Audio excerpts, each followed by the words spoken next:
नमस्कार दोस्तों, हमारे चैनल पर आपका स्वागत है। जय श्री कृष्ण, राधे राधे, हर हर महादेव। दोस्तों, आज हम सुनेंगे संतोषी माता की व्रत कथा। बोलिए संतोषी माता की जय, लक्ष्मी माता की जय। एक गांव में एक बुढ़िया रहती थी। उसके 7 बेटे थे। 6 बेटे कमाने वाले थे। एक बेटा निकम्मा था। वह 6 बेटों को अच्छा अच्छा खाना बनाकर खिलाती और पर 7वें को उनका बचा खुचा जूठा खाना खिलाती थी। और वह भोला भाला अपनी माँ की इन सब चालाकियों को समझ नहीं पाता था। एक दिन वह अपनी माता की बात अपनी पत्नी से करता था। देखा, मुझे मेरी माँ बहुत प्यार करती है। तो उसकी पत्नी बोली, हाँ, तुम्हें सबका बचा खुचा खिलाती है। इस पर तुझसे विश्वास नहीं हो रहा था। एक दिन वह छुप कर देखता है कि माँ अपने 6 बेटों को बड़े प्यार से कई प्रकार के व्यंजन बनाकर प्रेम से खिला रही है। जब वह 6 खाना खाकर उठ गए तो माँ ने उनकी थालियों में से जूठन इकट्ठी करी और उसके लिए थाली में परोस कर रख दी। और जब वह घर आया तो माँ उससे सबसे छोटे लड़के से बोली, खाना खा ले। वह बोला, मुझे भूख नहीं है, भोजन नहीं करूँगा, मैं तो परदेश जा रहा हूँ। माँ बोली, कल जाता है तो अभी चला जा। वह घर से निकल जाता है और गौशाले में पहुंच जाता है, जहां उसकी पत्नी गोबर के उपले थाप रही होती है। अपनी पत्नी के पास पहुंच गया और बोला, मैं परदेश जा रहा हूँ, कुछ समय के बाद आऊँगा। तुम संतोष से रहना और अपने धर्म का पालन करती रहना। इस पर उसकी पत्नी बोली, स्वामी, आप भी आनंद से जाइए, मेरी चिंता मत करिए। मेरी तो गाड़ी राम भरोसे है और मैं ईश्वर से यही प्रार्थना करूंगी कि आपकी सहायता करें। अपनी कोई निशानी मुझे दे दीजिए, जिसे देखकर मैं धीरज रखती रहूंगी। इस पर वह बोला, मेरे पास इस अंगूठी के सिवा और कुछ भी नहीं है, तो यह रख लो और मुझे भी अपनी कोई निशानी दे दो। तो वह बोली, मेरे पास तो कुछ भी नहीं है, बस यह गोबर से भरा हाथ है। यह कहकर उसने अपने पति की पीठ पर गोबर से भरे हाथ को थाप देती है और वह चल देता है। चलते चलते वह दूर किसी नगर में पहुंच जाता है। एक व्यापारी की दुकान पर जाकर बोलता है, भाई, मुझे नौकरी पर रख लो। व्यापारी को नौकर की ज़रूरत थी। वह बोला, ठीक है, लेकिन तनख्वाह तुम्हारा काम देख कर ही बताऊंगा। वहीं रहने लगा और सुबह 7 से रात 9 बजे तक नौकरी करने लगा। थोड़े दिनों में वह व्यापारी का सारा लेन देन का हिसाब किताब करने लगा। कुछ ही समय में सेठ ने उसे आधे मुनाफे का हिस्सेदार बना दिया। 12 वर्ष में वह नामी सेठ बन गया। इधर उसकी पत्नी को सास और जेठानियां बड़ा कष्ट देने लगी। उसे लकड़ी लेने जंगल में भेजती, भूसी की रोटी देती, फूटे नारियल में पानी देती और बड़े कष्टों से जीवन बिता रही थी। एक दिन जब वह लकड़ी लेने जा रही थी तो रास्ते में उसने कुछ औरतों को मंदिर में व्रत करते हुए देखा। कथा सुन रही थी। वह पूछने लगी, यह क्या व्रत है, कैसे करना चाहिए, यह इसको करने से क्या होता है? तब एक स्त्री बोली, अपनी संतोषी माँ का व्रत है, इसे करने से मनवांछित फल प्राप्त होता है। गरीब की मन की चिंताएं मुक्त होती हैं और कलेश रोग दोष नष्ट हो जाता है। संतान सुख और धन की प्राप्ति होती है। मनपसंद वर मिलता है। दूर गए पति के दर्शन होते हैं। उन्होंने उसे व्रत की विधि बता दी और उसने रास्ते से में सारी लकड़ियाँ बेच दी और उन पैसों से गुड़ और था चना खरीद लिया और व्रत की तैयारी कर संतोषी माता के मंदिर में पहुंच गई। माता से दुखी होकर विनती करने लगती है, मैं अज्ञानी हूँ, बहुत दुखी हूँ, मैं आपकी शरण में आई हूँ, मेरा दुख दूर करो माँ। हाँ, यह अब वह हर शुक्रवार को ऐसा ही करती थी।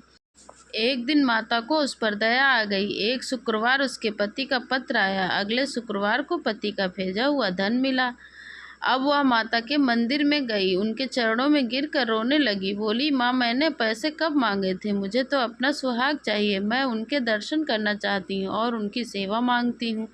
तब संतोषी माता ने प्रसन्न होकर कहा, जा बेटी, तेरा पति जल्दी ही आएगा। वह प्रसन्न होकर अपने घर में जाती है और कामकाज में लग जाती है।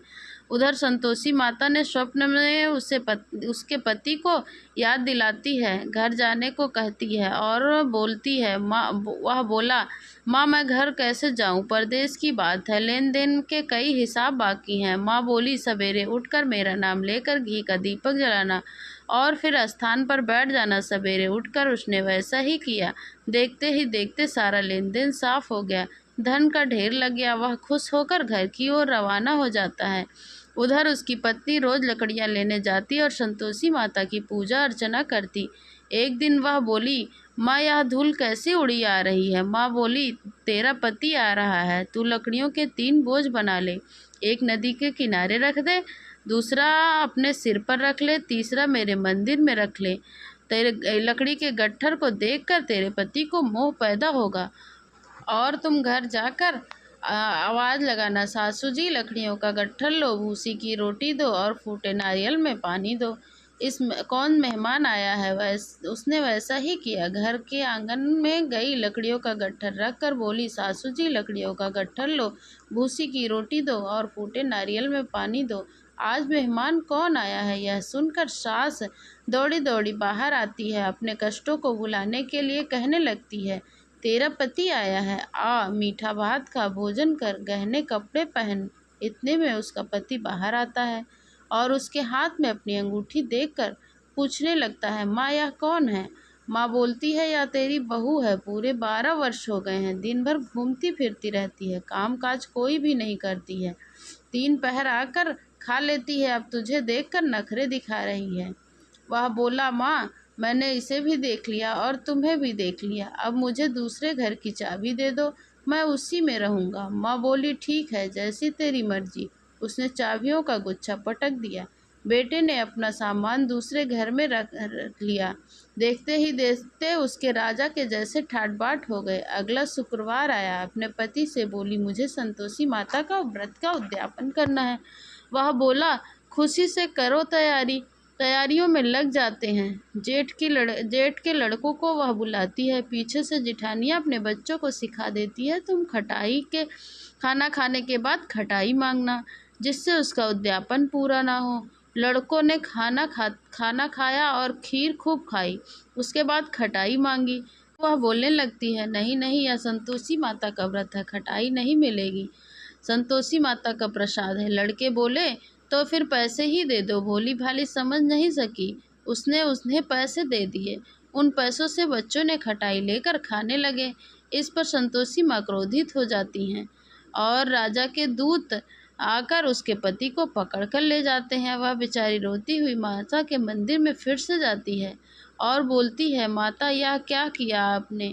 माता बोलती है, पुत्री मुझे दुख है कि तुमने अभिमान के साथ मेरा व्रत तोड़ा है और इतनी जल्दी सब भूल गई।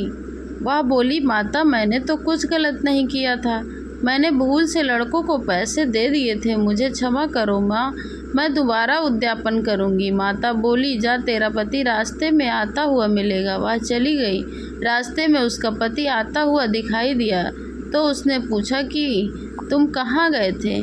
वह बोला, मैं राजा ने मुझे मिलने के लिए बुलाया था। अगले शुक्रवार उसने फिर उद्यापन किया।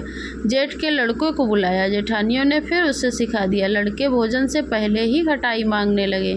तब वह बोली, खटाई नहीं मिलेगी। अब उसने एक ब्राह्मण के लड़कों को बुलाकर भोजन कराया और दक्षिणा दी। संतोषी माता प्रसन्न हो गई और 9 महीने बाद उसके चंद्रमा के समान पुत्र पैदा हुआ।